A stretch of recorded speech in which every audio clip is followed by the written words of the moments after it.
Bismillahirrahmanirrahim. Assalamualaikum warahmatullahi wabarakatuh. Perkenalkan nama saya Wasila Roma.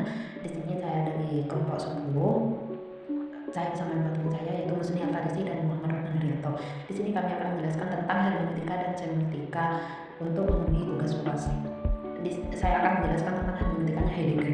Nah, nama lengkapnya adalah Martin Heidegger. Ia lahir di Swiss di Finland pada 26 September 1889 dan meninggal pada 26 Mei 1976. Ia belajar di Universitas Freiburg di bawah Helmut Husserl, penggagas fenomenologi, dan kemudian menjadi profesor pada tahun 1928. Heidegger ini mulanya adalah seorang pengikut fenomenologi. Secara sederhana, kaum fenomenolog mengambil filsafat dengan berusaha memahami pengalaman tanpa diperantarai oleh pengetahuan sebelumnya dan asumsi-asumsi teoritis abstrak. Helmut Husserl di sini merupakan pendiri dan tokoh utama aliran ini, sementara Heidegger adalah mahasiswanya, dan hal inilah yang meyakinkan Heidegger untuk menjadi seorang fenomenolog.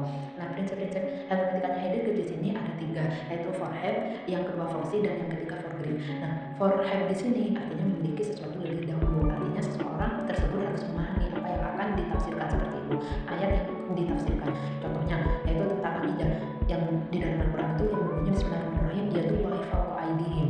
Nah, seseorang yang bisa dikatakan Vorhaben dia harus memahami apa konsep akidah tersebut, bahwa Allah itu memiliki sifat yang wajib, yaitu mukhalafatul hawadisi, berbeda dengan makhluknya. Nah, ketika yang kedua itu diartikan sebagai tanah, maka Allah dengan makhluknya, dengan penciptaannya, dengan yang diciptakan itu akan sama seperti itu. Namun yadullah di sini diartikan sebagai kekuasaan seperti itu. Yang kedua yaitu Voxy, nah yaitu melihat sesuatu lebih dahulu. Artinya seorang penafsir ketika menafsiri sebuah ayat itu jangan sampai tekstual, harus kontekstual dan bahkan melampaui dari konteks tersebut. Contohnya ketika waktu sholat yang di dalam Al-Quran surah Al-Isra ayat 78 yaitu Bismillahirrahmanirrahim, aqimus sholata liduluki syamsi ila ghasaqil laili wa qur'anal fajr. Nah, di situ kan menjelaskan tentang waktu sholat seperti itu. Terus yang ketiga itu Vorgriff, conception. Jadi ketika seorang penafsir itu hendak menafsiri sesuatu, dia harus paham terhadap konsep tersebut, konsep dari penafsir tersebut. Di ayat Al-Quran Bismillahirrahmanirrahim, faman syaa'a falyu'min wa man syaa'a falyakfur. Barang siapa yang beriman maka berimanlah, dan barang siapa yang kafir maka kafirlah. Nah, ayat ini kan menunjukkan tentang demokrasi. Seorang penafsir itu harus paham terlebih dahulu apa itu demokrasi seperti itu, sehingga dia mudah untuk menafsiri. Jadi ketiganya itu dapat disebutkan bahwasanya yang pertama penafsir harus bisa memahami, artinya memiliki pengetahuan sebelumnya. Terus yang kedua penafsir itu harus mampu berpikir ke depan atau kritis atau menganalisa. Yang ketiga penafsir itu harus memahami konsep terhadap sesuatu yang akan ditafsirinya. Mungkin seperti itu dari penjelasan saya.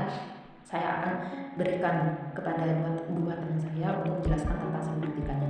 Kepadanya saya persilakan. Assalamualaikum warahmatullahi wabarakatuh. Baik, di sini saya akan melanjutkan pembahasan tentang semiotika, di mana di sini semiotika saya mengambil tokoh dari Roland Barthes. Semiotika ini berasal dari kata Yunani, yang mana itu adalah same, yang artinya penafsir atau penafsir tanda. Jadi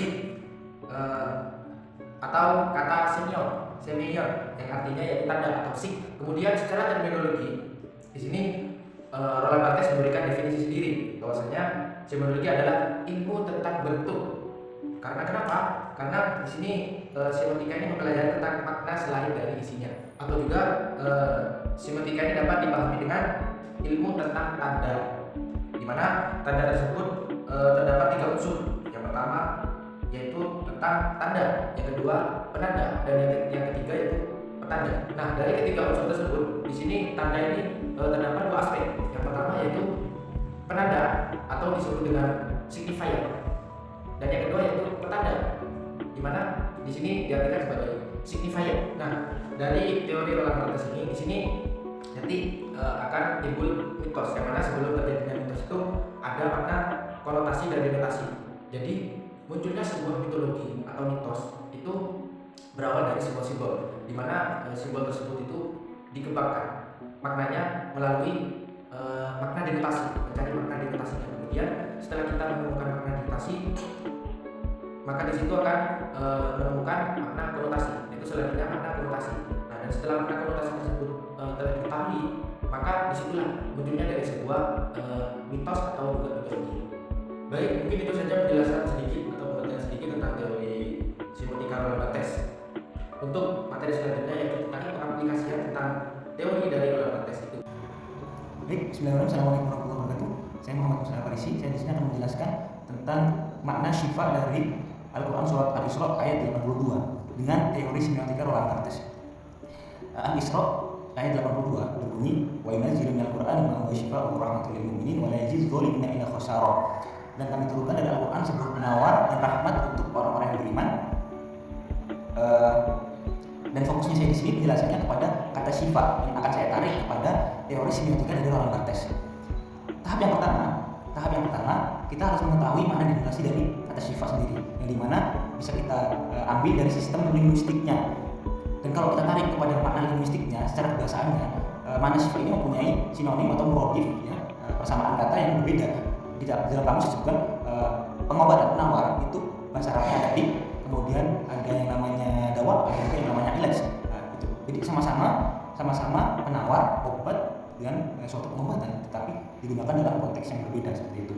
Kemudian para ulama juga memberikan pendapat bahwasanya syifa ini ada yang bilang adalah kesehatan, kemudian kebahagiaan. Ada juga yang mengatakan bahwa syifa ini adalah obat dari segala penyakit, yang dimana digunakan untuk obat mental atau rohani atau obat jasmani, secara fisik seperti itu. Kemudian mana konotasinya jika diambil dari hadis Nabi, Nabi menjelaskan bahwasanya pengobatan atau syifa ini, pengobatan yang dimaksud adalah pengobatan secara rohani kebanyakan. Itu ketika Nabi meruqyah sahabatnya yang terkena gangguan jin, kemudian mengobati dengan bacaan Al-Quran dari penyakit apapun itu, direwat sudah disebutkan sangat banyak sekali.